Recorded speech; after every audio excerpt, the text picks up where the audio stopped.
প্রেত আত্মা এখানে সত্যি ঘটনা শোনানো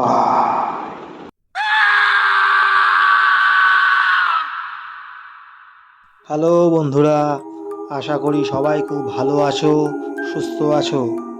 আজকে শনিবার ঠিক রাত 10টায় চলে এলাম ছোট্ট একটা ভৌতিক ঘটনা নিয়ে।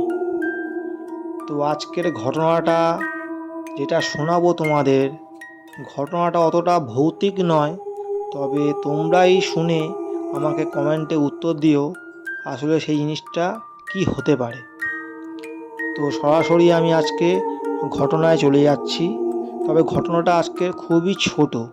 তো ঘটনা চলে যাওয়ার আগে তোমাদেরকে একটা কথা বলছি, প্রতি বৃহস্পতিবার এবং শনিবার ঠিক রাত 10টায় আমি বাবান প্রেত আত্মায় নিয়ে চলে আসব নতুন নতুন ঘটনা নিয়ে। তোমরা আমাকে ঘটনা অবশ্যই পাঠাতে পারো। আমাকে ঘটনা পাঠাতে গেলে কি করতে হবে সব নিচে দেওয়া রয়েছে। তো আজকে আর বেশি কথা বাড়াবো না, সরাসরি ঘটনায় চলে যাচ্ছি। ঘটনাটা ঘটেছিল আমারই পাশের বাড়ির এক জেঠিমার সাথে। ঘটনাটা খুবই যন্ত্রণাদায়ক ঘটনা। তো আজ থেকে ঘটনাটা প্রায় 20 থেকে 25 বছর আগেকারের ঘটনা বলছি আমি। তো জেঠিমার সাথে যে ঘটেছিল সেটাই বলবো। পাশের বাড়ি যে জেঠিমা ছিল, সেই জেঠিমা খুব ফ্র্যাঙ্কলি মিশতো সবার সাথে। তো এরকমই এক বৃষ্টির দিনে জেঠিমা, তারপরে আমার পাশের বাড়ি আরও জেঠিমা, পাড়ার কটা জেঠিমা আর কি, সব সিনেমা দেখে বাড়ি ফিরছিল। খুব হো হো করে বাড়ি ফিরছিল। বাড়িতে ঢুকেই দেখছে একটা ফোন আসে। ফোনে খবর পায় যে জেঠিমার হাজব্যান্ডের জেঠুর হট করে স্ট্রোক হয়ে গেছে অফিসে। তো অফিসে স্ট্রোক হয়ে গিয়েছে, সেটা নিয়ে জেঠিমা খুব কান্নাকাটি করছিল যে আমরা এরকম হো হো করে করে এলাম সিনেমা দেখে, আর এরকম একটা খবর পেলাম। ভগবান যেন না করুক যে ভালো মন্দটা কিছু হয়ে গেলে তো বাজে ব্যাপার না, সেই নিয়ে দুঃখ প্রকাশ করছিল সবাই। তো জেঠিমাকে সবাই পাশের বাড়ি জেঠিমারা সব সান্ত্বনা দিচ্ছিল যে কিছু হবে না দাদা, সব ঠিকঠাক হয়ে যাবে, এরকম ব্যাপার। তো জেঠিমা খুব কান্নাকাটি করছিল। তো এবার সবাই মোটামুটি তার সাথে ছিল। ওই জেঠিমা ছিল দুখানা ছেলে, বড় বড় ছেলে ছিল। তো দুজনেই বাবার কাছে গিয়েছিল, বাবাকে হাসপাতালে নিয়ে গিয়েছিল। বাবার কি হয়েছিল না, স্ট্রোক টাইপের হয়ে গেছিলো আর কি। তো এবার সেই বিষয়ে কিছু বলেনি, ছেলেটা কিছু বলেনি যে মা কষ্ট পাবে, কিন্তু বাবার খুব শরীর নাকি খুব খারাপ হয়ে গেছিলো। তো বাবাকে হসপিটালে নিয়ে গিয়ে ভালো করে ওষুধ, ইঞ্জেকশান, তারপরে অক্সিজেন সব কিছু দেওয়া হয়েছিল।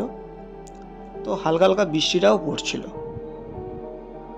হঠাৎ রাত্রির তখন 11:15 থেকে 11টা রাত্রির বাজে, তখন দেখলো যে জেঠিমারা নিচে সব ওই নিয়ে কান্নাকাটি করছিল।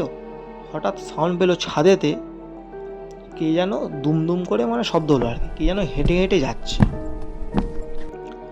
ঠিক সাউন্ডটা চলে গেল কয়েক সেকেন্ডের জন্য, 30 সেকেন্ডের মতো আর কি, হাঁটা চলা করে চলে গেল, গায়েব হয়ে গেল। তো সেটা ভেবে সবাই একটু ভয় পেল, ভাবলো এত রাতে ছাদে কে হাঁটছে। সঙ্গে সঙ্গে ফোন এলো, ফোনেতে খবর এলো, একটা বাজে খবর কি জেঠু নাকি মারা গেছে। তো এই ছিল ঘটনা। তো তোমরাই বলো বন্ধুরা, যে এত রাতে হট করে এরকম ছাদেতে যে এরকম শব্দ হলো, তো ওটার কি ইঙ্গিত বোঝাতে চাইলো? যে সেই জেঠু কি মারা গেছে, তার আত্মা কি এসেছিল, নাকি এটা অন্য কিছু কারণ? তো এরা শুনে সবাই খুব কান্নাকাটি করছিল, সবাই সেটাই বললো যে জেঠু এসেছিলো এরকম, এসে সেটা ইঙ্গিত দিয়ে বুঝিয়ে গেল যে আমি চলে যাচ্ছি। তা যেহেতু শখের বাড়ি, আর নতুন বাড়িটাও নতুনও করেছিল আর কি, তো এই নিয়ে সবাই খুব কান্নাকাটি করে ভেঙে পড়লো। তারপর থেকে জেঠিমা একটুখানি কেমন একটু হয়ে গেছিলো আর কি, একটু পাগল টাইপের কেমন একটা হয়ে গেছিলো, কান্নাকাটি করে একদম বাজে অবস্থা হয়ে গেছিলো। ছেলেরা বুঝিয়েছিল কিন্তু কিছু করার নেই, একটা বাজে শখ পেয়ে গেছিলো, তো যার জন্য এরকম হয়েছিল। তা বলে এই না যে তার সাথে কোনো ভৌতিক কোনো ব্যাপার হয়েছে, কিন্তু তাকে কোনো রকম সমস্যা কোনো কিছু হয়নি। তাই জেঠিমা পরবর্তীকালে বলতো মানে সাধুসন্ধির কাজের অনেকদিন পরে বলতো যে জানিস তো তোর জেঠুর সাথে দেখা হয়েছে, তোর জেঠুর সাথে কথা হয়েছে। আমি চিন্তা করলাম জেঠুর চিন্তা হয়তো মাথায় হয়তো কোনো সমস্যা হয়ে গিয়েছে, যার জন্য আর কি। তা বলে এই নয় যে সেই মানুষটা কিন্তু বাড়িতে থাকতো না, কিন্তু বাড়িতেই বেশিরভাগ সময় থাকতো, মানে মন ফ্রি করার জন্য। পাশাপাশি বাড়ি যেহেতু, আমার বাড়িতে এসে মায়ের সাথে গল্প কাচা করতো, কান্নাকাটি করতো এই ব্যাপারগুলোকে নিয়ে। তা বলে এই নয় যে তার সাথে কোনো দিন খারাপ ব্যবহার কোনো কিছু হয়নি, কিন্তু তিনি শুধু খালি একটা কথা বলতো কি, যে জানিস তো এই তোর দাদার সাথে দেখা হলো, মানে আমার মাকে বলতো যে তোর দাদার সাথে দেখতে পেলাম দাদাকে, তো দাদা আমাকে ডাকছে। তো এই ঘটনার প্রায় 5-6 বছর পরেই কিন্তু সেই জেঠিমাটা আবার মারা যায়। শরীর খারাপ হয়েই মারা গেছিলো আর কি, মানে ওই চিন্তায় করতে করতে মারা গেছিলো। তা বলে ওই জেঠু যে মারা গেছিলো, জেঠু খুব ভালো ছিল, তো কারোর সাথে কোনোদিন খারাপ কোনো রকম ব্যবহার আর কি করেনি আর কি। তো এই ছিল ঘটনা। তো বন্ধুরা, তোমাদের ঠিক কেমন লাগলো সেটা তোমরা অবশ্যই কমেন্ট করে জানিয়ে দিও, লাইক শেয়ার অবশ্যই করো। ঠিক রাত বৃহস্পতিবার আর শনিবার 10টায় আমি চলে আসবো বাবা তোমাদের সাথে নতুন নতুন ঘটনা নিয়ে। তোমরা অবশ্যই বেশি বেশি করে শেয়ার করো। তো তোমরা অবশ্যই এটা কমেন্টে জানিয়ে দিও যে এই ঘটনাটা কী ইঙ্গিত বোঝাতে চাইলো, রাতে তার মানে ওটা কে এসেছিল।